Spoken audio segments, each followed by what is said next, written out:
Hello नमस्ते प्रणाम। हम सिंगर राहुल यादव आज आप लोगों के बीच बहुत दिनों बाद एक छोटा सा साइड सॉन्ग लेके आए हैं। आप लोगों को अच्छा लगे तो लाइक करें, सब्सक्राइब करें और शेयर करें, और वीडियो अच्छा लगे तो कमेंट में ज़रूर बताएं।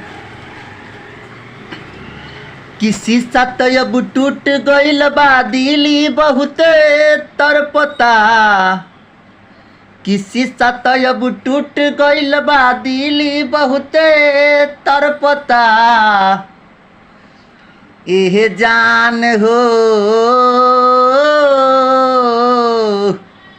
एह जान हो, जब से गइलू ससुरा इह दिल बहुत तरपता।